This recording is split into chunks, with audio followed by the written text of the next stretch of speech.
Welcome, everybody, to another episode of the Dental Boardroom Podcast. It's Wes Read, your host, coming at you. And today, I want to talk about the relationship between money and happiness. As a dental practice owner, you've taken on a lot of responsibility, a lot of debt, and a long journey to get where you are today. And one of the things that you are aspiring for is financial security. We all want to feel a sense of purpose in our job. I get that. And we all want to really enjoy each day of what we do. However, at the end of it, we need to feel financial security. Financial security does have a close relationship to our sense of contentment and well-being. And so I want to talk about that relationship a little bit today. So I've been working with dentists since 2008, and I've seen all ranges of financial success among dentists. And it's actually remarkable how large that range is. There are dentists who literally would make more money working at In-N-Out Burger than running their dental practice. And it speaks less about who they are and their competence and just a lot more about the challenge of what it is to run a dental practice. But then I've seen people step up to that challenge, become very intentional about the way they run their business, the way they self-educate, the way that they learn communication and leadership skills. And I see that those practices produce remarkable levels of wealth in dentists as well. We have dentists who have over $10 million of saved assets in their early 60s. And that came because they learned those characteristics of what it means to be a great business owner. And they coupled that with a systematic way of reducing expenses, taxes, and saving consistently. It's the combination of all of that that produces incredible financial security. So what I want to talk about today are the following. Number one, what does the research say about the relationship between money and happiness? And how does it apply to a dental practice owner? And I want to be nuanced about this. I don't want just the generic kind of tone that money doesn't buy happiness. There's a lot more to that conversation than that. One quote I think of often is, money is a tool. It will take you wherever you wish, but it will not replace you as the driver. And that's by Ayn Rand. And that is very true. Money will get you a lot of places, but ultimately the destination is your choosing. And there are a lot of destinations that the money will get you to that actually will create a significant amount of unhappiness if we're not careful with our intentionality of the effect of money in our lives. So we're going to talk about what the research says. We're also going to talk about the sources of financial stress for a dentist. And then I want to talk about some of the characteristics of millionaires in our country from a very famous book called The Millionaire Next Door by Thomas Stanley and William Danko. And I want to tie those two together. How does that book and the characteristics of millionaires relate to specifically dental practice owners and all of the sources of financial stress that they have? Then in a subsequent podcast episode, I'm going to talk about how to spend for happiness. There is an efficiency of acquiring happiness through the way that you spend your money.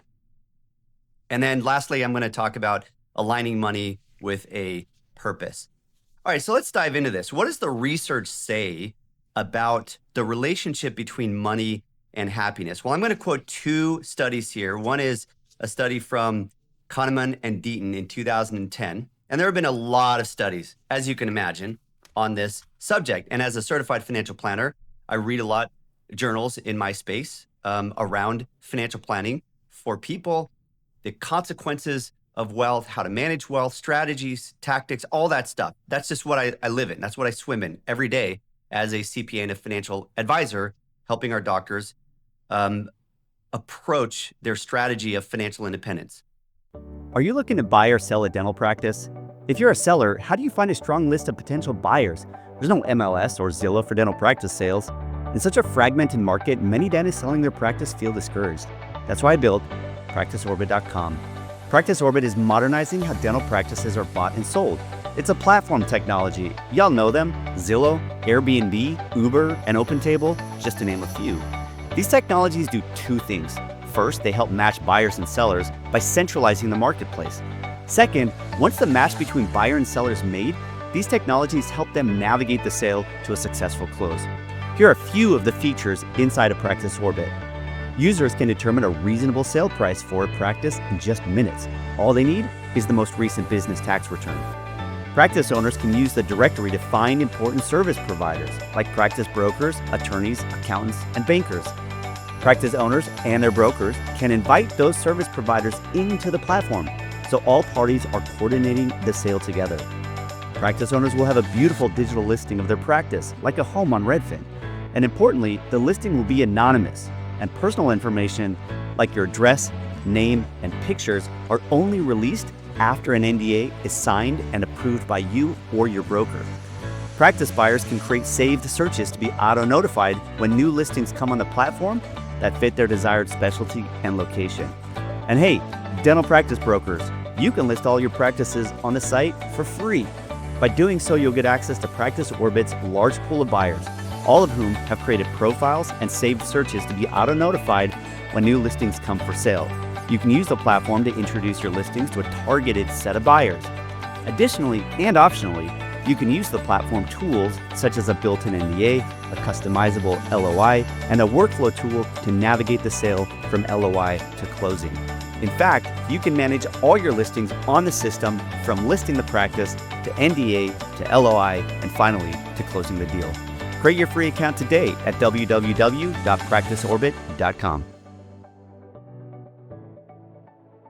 And so the first one, Kahneman and Deaton, 2010, this was a survey. It analyzed 450,000 responses, and there were two things that they were measuring. The first one was emotional well-being, and this is simply your day-to-day happiness. And the second measure was life evaluation. What was the overall satisfaction as they thought about their life, these respondents? So those two things, emotional well-being and life evaluation. And here's the key takeaway. I'm just bottom lining this. Emotional well-being rises with income up to around $100,000 today. And that's sort of where we are with inflation since that study, which was in 2010. Beyond that, emotional happiness plateaus, though the life evaluation continues to rise. So I have a few thoughts on this takeaway. The first thing is, and I want to emphasize or decouple the difference between your emotional well-being, which is that day-to-day happiness, and how you're viewing yourself in the context of a broader life experience. And that the takeaway from this is, in my own words, it's that your emotional well-being is affected when you simply don't have enough take-home income to support your life and your needs. However, after a certain point, which to me feels relatively low at $100,000, after a certain point, your day-to-day emotional well-being doesn't rise, according to this study. However, as your income goes up to 150, 200, 300, 400,000 plus, your life evaluation, how you view yourself as you go through life, that continues to rise. Maybe that's a self-confidence thing. Maybe it allows you to do sort of more hobbies, more travel, more experiences, and that elevates the experience that you're getting out of life. But in terms of your day-to-day happiness, interestingly, the study says it actually has a very little effect on that. Now, my second comment is, like I said, $100,000 feels very low. I'm sure that where you live in the country matters on this. Here in San Diego, I'm sorry, $100,000, if you're trying to raise a family, even in a dual income home, it is extremely difficult to do that if you're not making at least $200,000 to $250,000 in these high cost areas where a very basic home is going to cost you $1.5 million. And if you want to live in the slightly nicer part of town, you're probably going to pay $2 to $2.5 million in a house. So it becomes very difficult. And this is something that I predict is going to change over the next 10 years because housing is completely inaccessible for people like my kids, 18, 20, and 14. For them to come out of college, let's say they come out of college making a good income, and let's say that's $75,000, which is good income coming out of college, to go buy a house anytime soon ain't happening.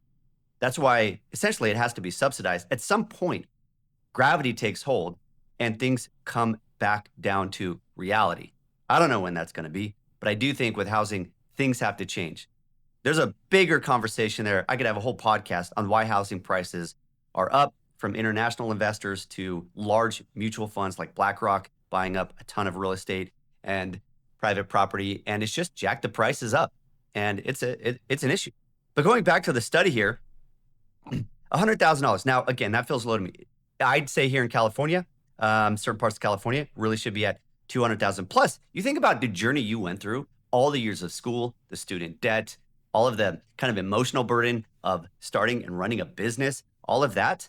I'm telling you, it's got to be higher than that. But that's what the study says. That's what the study says. And if you think about that, think of somebody you know who's probably making around $100,000. And are they able to have an emotional stability, kind of a day-to-day well-being with that? I think so. As I think about people that I know, they may not live in a big house. They may not live in a house at all. It might be an apartment, which is totally fine. They might be driving an older car. But as I think about those people and I compare them to people I know who have a lot more wealth, I honestly don't see much of a differentiation in just the general day-to-day well-being. Now, I don't necessarily have deep talks with these people I'm thinking of every day. And so I could be wrong in that, but that's just my general observation that I'm extrapolating a little bit out of this study. Let's go on to the second study. And this one is Daniel Kahneman and Matthew Killingsworth, 2021. So this is really a follow-up study to that first one. And so in this one, they tracked 33,000 working Americans via a smartphone app. It's sort of the simplified method. And unlike the 2010 study, this study found that happiness continues to increase with income well beyond the original study, $75,000 inflated to $100,000 today. But the increase slowed down, and that's called diminishing returns. Diminishing returns. If you took an economics class, you'll hear a lot about marginal utility, diminishing returns, those kind of concepts. Well, this one makes a lot more sense to me, because if I'm making $75,000 a year, or I'm making $400,000 a year, there's definitely going to be an ease, financially speaking, in my life that creates a lot more breathing room. Now, of course, that does depend on my spending habits, and I'm going to get there. But spending habits, all things considered, being relatively the same, I'm going to breathe a lot easier. I'm going to sleep a lot easier. And that will, I think, reduce anxiety and just have a better emotional well-being from day to day. However, I think it is very true that for every incremental increase in income, there's not a one-for-one incremental increase in your day-to-day happiness. And so that's called diminishing returns. So if you go from $100,000 of income to $200,000 of income, you're not necessarily doubling your emotional well-being from that increase. You might be seeing a 20% increase on your emotional well-being. Now, I'm completely ballparking that, but that's just what my sense tells me as a financial advisor and in my own life as well, because I've gone through that whole chain, that whole journey when I started practicing. In fact, my first year of business, when I left the big accounting firms and I started my own business, this was back in 2009, I went from making about $115,000. That first year I made $29,000. Second year I made about $49,000 and about $80,000. And I had a stay-at-home wife with 3 kids. And for a period of time I was living in Southern Oregon. So that did help. However, I remember feeling intense amounts of financial insecurity during that period of time because I sort of launched into this, I'll say, a goal or a kind of a professional dream to be a business owner, as many of you dental practices are. And at the time, I couldn't get a loan. I had to pull from my Roth IRA, actually, to get through those early years. However, one thing I love about our capitalistic system, it rewards entrepreneurs.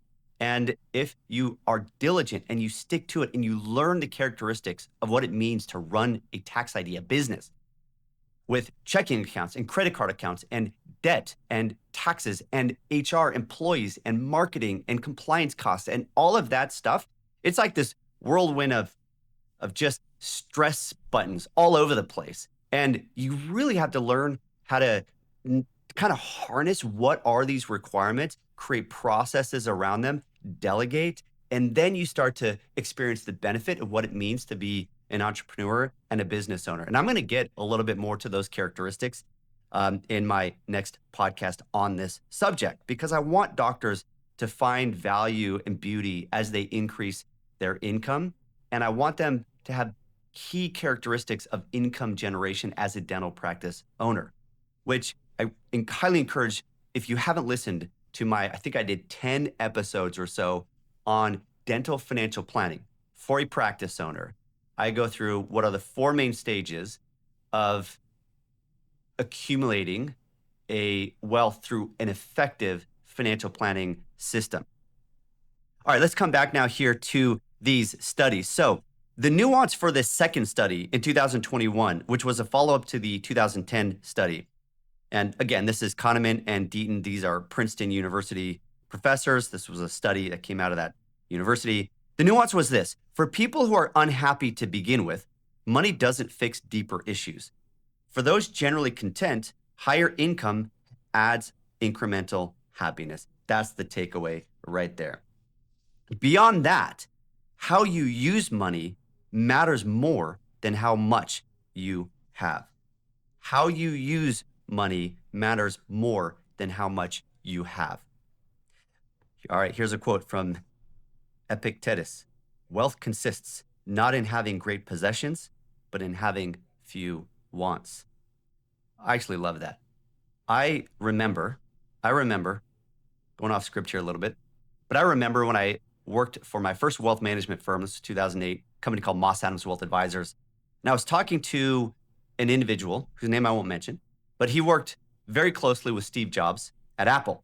And his job was to set up all of the stores and their venues whenever they do new product releases, so their shows.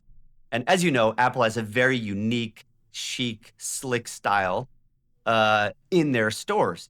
And it's a very catchy look. And so this guy was very much beloved by Steve Jobs, and he made a lot of money.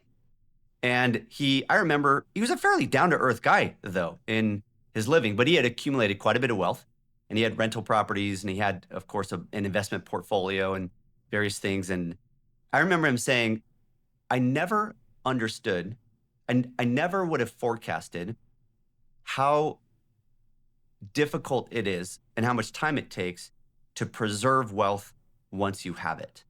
You know, you think you just work so hard, you get it, and then it kind of does its thing without any effort. However, when you start to grow a lot of wealth and you start to own a lot of things, it, in an interesting way, it adds a complexity or a layer of complexity to life that now you have to manage. If you have a second home, trust me, you're going to feel an obligation to go to that home. And I know when you conceptually think about buying that second home, you're like, oh, it'd be so nice to have a place I could fly to on the weekends or drive to on the weekends and get away. And that's true.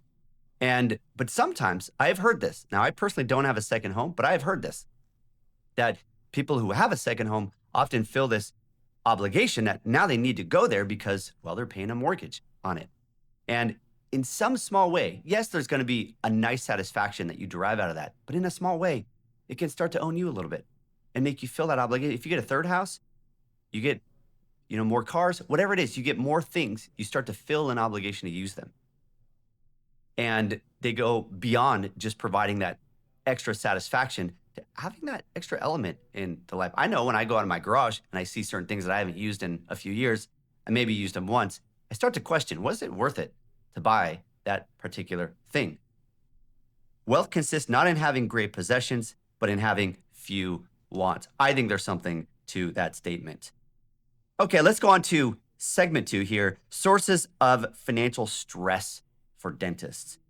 I could talk about this a lot, but really I'm going to just spend about 5 minutes on this subject. Do you ever feel lost in your practice finances? And how about your personal finances? Ever wonder where your hard-earned money goes and why you're not seeing the financial progress you worked so hard for? If so, listen up. As a dental CPA and financial planner, I've created our company, Practice CFO, just for you. With almost 2 decades of experience, Practice CFO integrates great CPA services like accounting and tax with customized financial planning, both business and personal. Think of it this way. Our dental-focused CPA services give us the x-rays we need to clinically plan your global finances and be effective financial planners. It's a highly customized approach we call the CFO model. Historically, having a CFO or Chief Financial Officer was an advantage of large corporations only. But today, Practice CFO gives that same advantage to private dental practice owners. As a client of Practice CFO, you'll be assigned one of our dedicated CFO advisors. You'll receive insightful financial reports each month, have regular financial review meetings, reduce taxes, grow your wealth, and feel more in charge of your numbers. Because we believe that in the competitive landscape of dental practice ownership today, you have to be an effective business owner, not just a capable clinician. Reach out to learn more at www.practicecfo.com. Unique challenges for practice owners. All right, so you go to dental school and you come out of school with $400,000 to $600,000. Very common range these days for dentists coming out of school. If you're a specialist, you may be coming out of school with more debt than that. I've seen over $1 million in student loans for certain oral surgeons coming out of certain schools. And that debt starts to feel heavy. Secondly, you buy a practice and you take on additional debt. And then you have payroll and you have people who are relying on you for their very living. And so you have all these obligations of people who are not only vying for your dollar, they are literally demanding. You are required. You have no out unless you want to sell your practice, walk away, maybe file bankruptcy. You have no out. You have to make these obligations. The last thing I will say is what I call lifestyle creep. You come out of dental school, you have pent up consumerism, and you want to buy a bunch of stuff. And as a dentist, you're naturally motivated. You're a goal-setting, naturally motivated person. And you're probably competitive. And competitive people like to keep up or like to be ahead even. And a lot of times, this is very difficult to untether ourselves from this psychological aspect of life. That the things that we display, house, car, jewelry, what clothes, handbag, whatever it is, we tend to feel that these are reflections of our success. Now, I am not going to diss on the handbags. I know you women, you love those handbags, and they're amazing handbags. And I want you to enjoy some perks. You deserve to enjoy some perks. So don't read into this too far. My main point here, and I don't think that this is debatable, that people view our success financially simply by what they see. And that's because sometimes we are shallow in our understanding of what success is. But a lot of people have more displays of success than they have actually earned, i.e., they have a lot of debt, or perhaps they've inherited some money. But the main point there is that life creep is a real thing. And incrementally, you take on this loan, you get this additional car, you buy this, you're not setting aside savings. Your emergency fund is really low in and out of the practice. And that lifestyle creep keeps you living on the edge.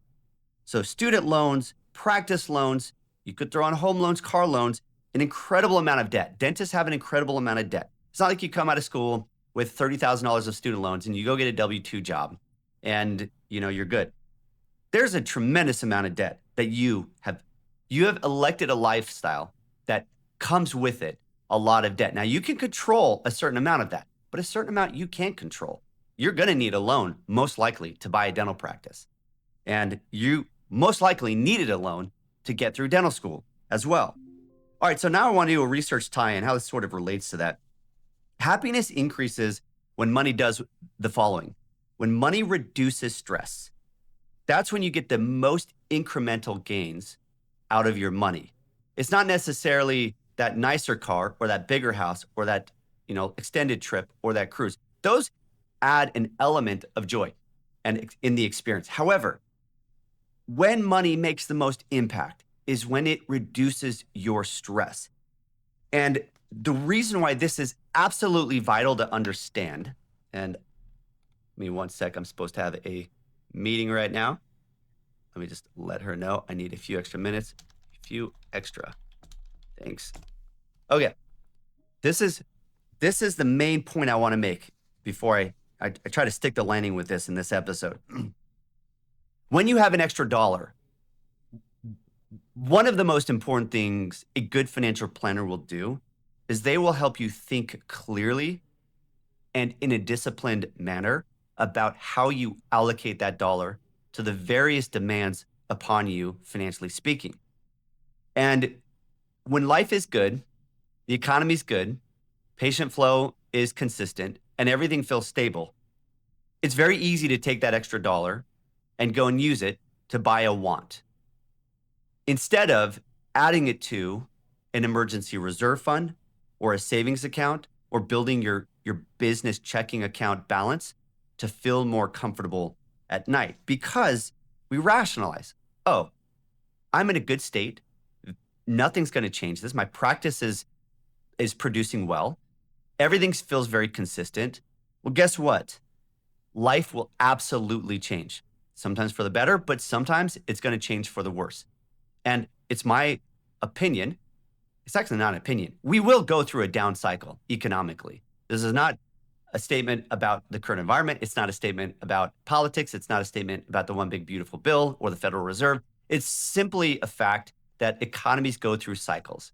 And they have these very large cycles of 100 years of a very leveraged debt cycle. And then there's about every 8 years or so, there's sort of your routine up and down cycles in the economy. Now, we have been flooding the zone. We have been flooding the economy with printed money for a very long time. And it's kept afloat our sense of well-being and financial growth in an incredible amount. But at some point, it has to come to a place of sustainability. And the national debt is not at a place of sustainability. We had essentially free money for a long time when interest rates were so low. And so there's an incredible amount of debt out there as well. And there's a lot going on that inevitably there's going to be significant changes.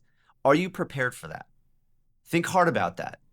If your collections dropped by 50% for 6 months, what would you do? How much money do you have in your business checking account or savings account to help you weather that storm?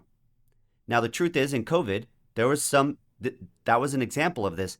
The government stepped in and provided huge amounts of money to dental practice owners through the PPP, the EIDL, the Health and Human Services grant, the government grants, the ERC, Employee Retention Credit. I mean, incredible amounts of money were dropped into the marketplace to keep things afloat. And we increased our national debt as a country by about $5 trillion because of COVID. It was very expensive, and we can't keep doing that. So imagine if your practice had to go through that type of event, but didn't have sort of the government support, and you had to shut down so much of your business. How long could you weather that? This is what an emergency reserve is for. And I promise you, if you were to increase your emergency reserve, most of you probably have something in the bank. A few of you will have a lot in the bank. Most of you will have something in the bank, and a good portion of you will have very minimal in the bank. How much you have in that bank has a significant effect on your day-to-day sense of ease and anxiety reduction around your money. That is a fact. I've seen this over and over and over. People call me nervous when their cash balance is really low.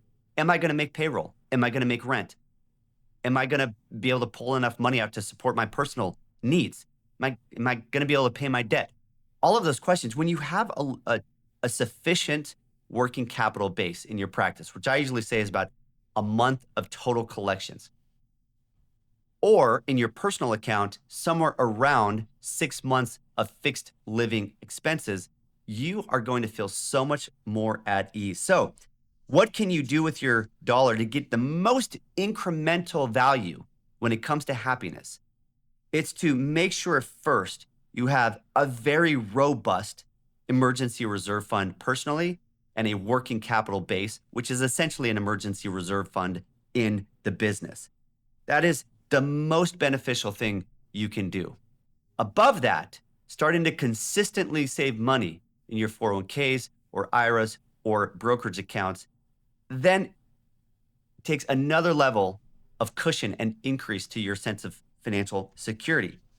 I know this may sound rudimentary and basic. It is, but I can't tell you how often the lack of discipline exists in humans, not just dentists, in humans, to build up that emergency reserve fund in and out of the practice to create that sense of stability. All right. The next thing I'm going to say is happiness increases money when it is used to reduce stress. Now, for dentists, number one, build that emergency reserve fund. Number two is start to delegate financial complexity, accounting, payroll, planning, bill pay, things like that. Less is more in this case. And what I mean by that is if you can live on less, if I go back to that quote from Epictetus, if I say that right, wealth is sort of having few wants. If you could go back to that and live longer as you're building your career, or just have fewer needs financially, and therefore you are able to retain more money in your practice, and you can use that additional money to delegate, to hire a great roster of people. Gosh, how important is that? I don't mind if you pay 15% above market if you have somebody who's simply 50% better than your average employee. Trust me, you're going to get an ROI, a return on investment, on that particular employee. But if you can hire great people and pay for great people, and you can hire a good consultant, you can hire a good external CFO to help you with financial organization and planning and tax minimization. If you are able to use some money you can't think of it as an expense. Your employees, try not to think of them as an expense. You're a good CPA or financial advisor. Don't think of it as an expense. Don't think of a good consultant as an expense. These are investments. Why? Because investments have return on those investments. And you need to do two things: get your collections up and maintain your overhead and taxes such that your net take home ends up being a strong number. And as a business owner, you've got to be so intentional about hiring, about your processes, about your system of delegation, and how you motivate your team. These are the business skills I was talking about at the beginning of the podcast, that as a business owner, the business is probably going to own you, and you're not going to own it if you don't figure out those aspects of business ownership: hiring well, leading, processes, delegation, and motivation. All that to say, all that in addition to being a really good clinician. And I know it sounds like a lot, but you're very, very capable people. So dentists are some of the most capable people who walk the planet. The amount of education, the devotion, the goal setting. I don't know of many dentists who can't learn these things. It's just a matter of being intentional about it and setting aside the time to do it. They can feel important but not urgent, and therefore, like many things that are important but not urgent, they don't get tended to. Lastly, guard against overspending in your life. I know I've talked about that, but be very, very disciplined and intentional about how you spend. Every time you spend money on something that's a little more, maybe a premium, or maybe we're eating out a lot, or what Airbnb you're going to get, or hotel stay, or vacation stay, or car you're going to buy, of course, house, that's a massive one. Ask yourself, how important is this that I have this? And how much emotional sacrifice am I going to have to give in order to sustain this purchase? How much emotional sacrifice am I going to have to make? Okay, here's my last quote on this. Will Rogers: too many people spend money they haven't earned to buy things they don't want to impress people they don't like. Will Rogers, just like I said earlier, look in your garage, look around. What have you bought that's got very little use? That at the time that you bought it seemed great. Maybe other people had it, and you felt it would incrementally make you that much happier. And in the end, for the most part, was just money deducted out of your account with marginal return on that. If you're like most people, and like me as well, there are definitely items in the garage that reflect what I did, which means I probably fell victim a little bit to this. Too many people spend money they haven't earned to buy things they don't want to impress people that they don't like. With that, everybody, we're going to conclude this one. In the next episode, I'm going to go over what are the characteristics of millionaires. Then I'm going to go over how to spend your money to maximize happiness, and how do you align money with a given purpose. Until then, have a great one.